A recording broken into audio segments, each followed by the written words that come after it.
La saison 1 de Alien Earth est maintenant terminée, et après un rewatch, il est temps de vous dire ce que j'ai aimé, et surtout, ce que j'ai détesté. Allons. C'est l'heure de l'histoire, mon poulet au miel. On ouvre les petits volets. Cœur vaillant, œil sur la balle, on ne peut pas perdre.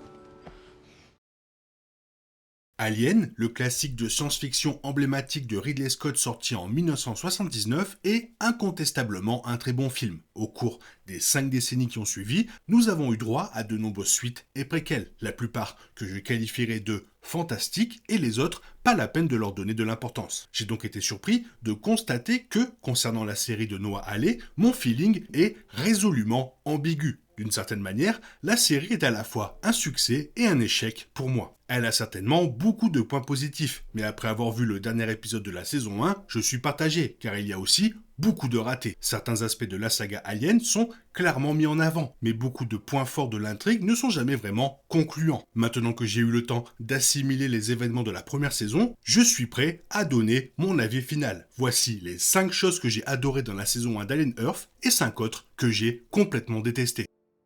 Je ne le dirai jamais assez, le casting de la série fait un travail remarquable. La performance de Babou Cissé dans le rôle du cyborg Moreau est sans doute la meilleure partie de la série. Le synthétique et sarcastique Kirsch est également un régal à regarder. Samuel Blenkin fait un travail phénoménal dans le rôle de Boy Cavalier, avec une performance à la fois magnétique et repoussante. Même les personnages secondaires comme Smee et Slightly sont à la fois charmants et extrêmement crédibles dans le rôle d'enfants enfermés dans des corps adultes synthétiques. Et Lily Newmark est délicieusement troublante dans le rôle de Nibs, une hybride qui commence clairement à se dégrader mentalement. La star de la série, Sydney Chandler, parvient également à incarner une jeune Wendy crédible, et seules quelques déclarations confuses en début de saison, laissant entendre que les hybrides ne ressentent pas les émotions comme les humains, nuisent à sa performance émotionnelle. Wendy et les autres garçons perdus expriment fréquemment des sentiments qui semblent indiquer que leurs émotions sont relativement intactes.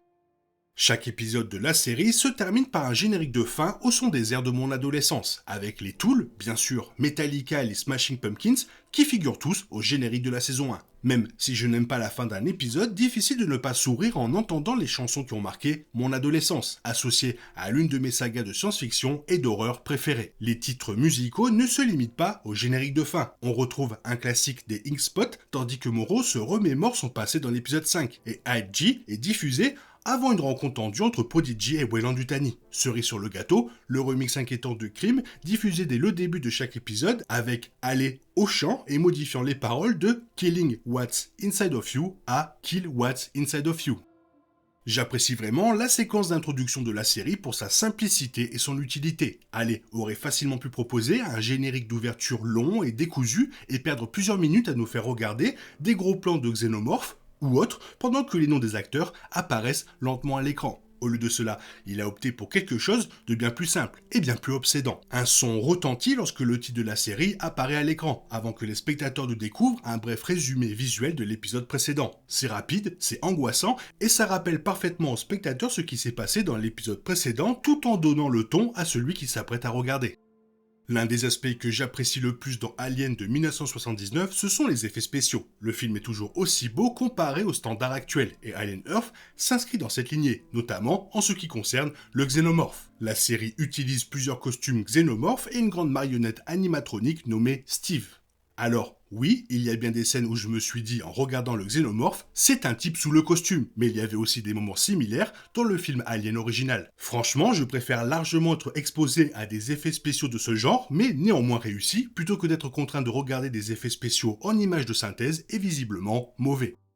Je suis généralement un peu puriste en ce qui concerne les créatures de l'univers Alien. Le plus grand intérêt est le xénomorphe. Du coup, les premiers épisodes m'ont inquiété, car Ale a introduit plusieurs nouvelles créatures dans l'univers, dont une étrange plante qui vit au plafond, une ruche de mouches mortelles, une petite nuée de créatures absolument répugnantes ressemblant à des tiques, et bien sûr, l'alien œil, aussi connu sous le nom de T-Ocellus ou SP64. Bravo à Ale, T-Ocellus est la première créature non xénomorphe qui m'est vraiment intéressé dans la saga Alien. Non seulement ce monstre est adorable, mais il est aussi intelligent, surpassant le xénomorphe et même les humains dans sa capacité à commettre des complots maléfiques. Espérons que nous verrons davantage l'espèce 64 dans la saison 2.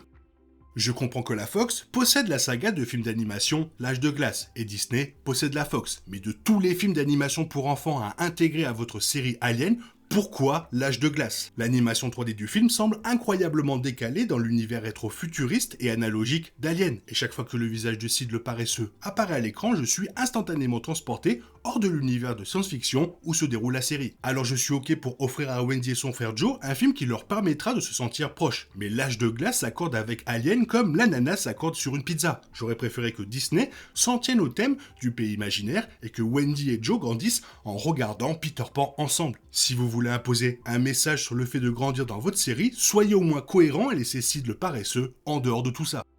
Historiquement, Alien est une saga cinématographique, et le public découvre chaque film en sachant que la plupart des acteurs seront morts à la fin. Naturellement, il sera difficile de trouver le bon rythme dans une série de près de 8 heures, et sur ce point, Alien Earth est un peu chaotique. J'ai perdu le compte du nombre de fois où j'ai été frappé par un générique et je me suis dit « Sérieux? On termine l'épisode ici ?» Tout au long de la série, les scènes s'enchaînent maladroitement, ce qui semble assez étrange. Il n'y a aucune préparation pour la première apparition du xénomorphe, ce qui contraste fortement avec les films Alien, qui offrent généralement au moins 1 heure de tension avant que la créature ne se révèle. Ce n'est évidemment pas réaliste pour une série, mais voir un xénomorphe démanteler l'équipe Maginot quelques minutes seulement après le début du premier épisode était plutôt décevant. A l'inverse, le final présentait le problème inverse. On a de nombreuses images du xénomorphe apprivoisé de Wendy rôdant dans Neverland, caché dans la végétation luxuriante de l'île, et parfois on l'aperçoit brièvement en train de démanteler les forces de sécurité de Prodigy et de Weyland-Yutani. Mais nous n'avons jamais eu de scène vraiment tendue avec le xénomorphe, ni de scène où il tue des personnages importants. L'épisode 1 a démarré en fanfare, mais l'épisode 8 n'a pas réussi à offrir la conclusion sanglante à laquelle les fans d'Alien sont habitués.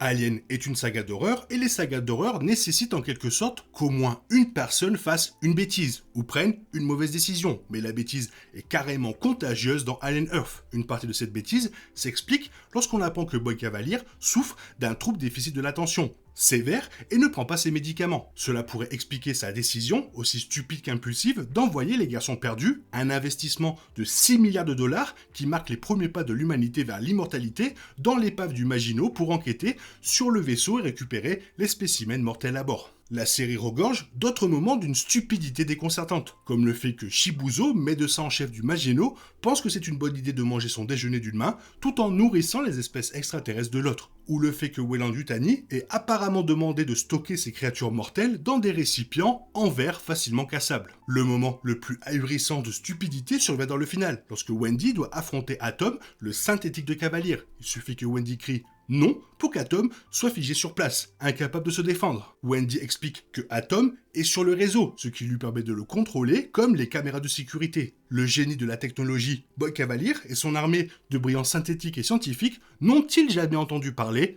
d'un réseau privé ?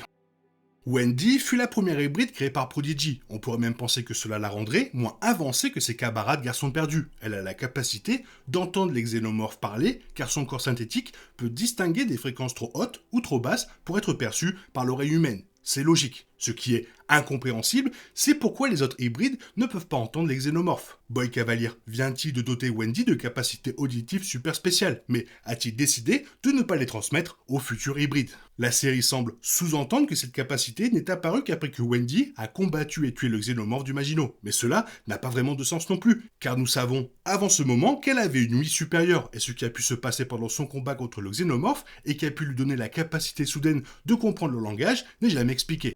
Dans l'épisode 7, Nibs craque enfin et se met à assassiner les membres des forces de sécurité de Prodigy à main nue. Elle reçoit 2 balles dans le côté gauche de la poitrine, mais ne s'effondre que lorsque Joe la frappe avec le même type de super taser que Morrow a utilisé pour assommer un xénomorphe adulte plus tôt dans la saison. Nibs semble bien morte et Wendy est horrifiée, mais lorsque nous revoyons Nibs dans l'épisode 8, ses blessures sont soignées et elle semble aller vraiment bien. Pendant ce temps, on nous fait croire qu'un des autres hybrides, Isaac, est complètement mort après que des mouches extraterrestres lui ont fait fondre la moitié du visage. On nous donne une explication mitigée sur l'attirance des mouches pour la matière inorganique, et lorsque Cavalier demande où en est l'équipe scientifique pour le reboot d'Isaac, Kirsch répond que c'est théoriquement possible, mais semble sous-entendre que les scientifiques de Prodigy ne savent pas par où commencer. Je suppose que les hybrides peuvent survivre aux coups de feu, aux charges électriques intenses et au combat au corps à corps avec les xénomorphes, mais les dégâts cosmétiques causés par l'acide de mouche sont une recette pour une mort instantanée.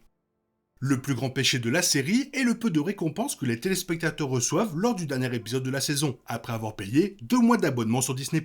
personne d'important ne meurt. On ne voit pas non plus Thiocellus arracher un œil à Cavalier et prendre possession de son corps. Un événement dont Halley nous a fait miroiter toute la saison. Au lieu de cela, il grimpe dans le corps d'Arthur, cadavre vieux de plusieurs jours avec un trou dans la poitrine, sans doute pour que sa femme, Dame Sylvia, puisse le croiser la saison suivante et hurler d'horreur. C'est également dans l'épisode 8 que les scénaristes se souviennent soudain de l'existence de la créature végétale du Maginot, qui vit au plafond et qui dévore l'un des soldats de Prodigy avant de disparaître à nouveau. Même la tension naissante entre Wendy et Curly, sur qui est l'hybride préféré de Boy Cavalier, s'estompe. Curly révélant qu'elle souhaite être appelée par son vrai prénom, Jane, puis suivant joyeusement les ordres de Wendy. On dirait que les scénaristes ont voulu conclure la série en beauté tout en forçant la main pour une seconde saison. Cette impulsion est logique, mais l'exécution laisse beaucoup à désirer. Au mieux, les spectateurs ont eu droit à une fin décevante et devront attendre on ne sait combien de temps pour voir comment les choses évolueront la saison prochaine. Au pire, la série n'est pas renouvelée et nous nous retrouvons avec plusieurs intrigues gigantesques avec des extraterrestres en liberté qui maraudent dans la nature sans jamais être résolus. Alien Earth est une aventure passionnante et j'espère vraiment qu'il y aura une saison 2. J'espère simplement que les scénaristes en profiteront pour réfléchir davantage au fonctionnement et aux raisons des choses dans cet univers. C'était les choses que j'ai aimées et détestées dans la saison 1 de Alien Earth. Quelles sont les tiennes? Fais-le moi savoir dans la zone commentaire. Sinon, comme d'habitude, bisous bisous, bye bye. Il est impossible de compter sur les autres de nos jours. On est obligé de tout faire soi-même. Je me trompe? Rien de grave, j'avais tout prévu. Où va le monde, je vous le demande.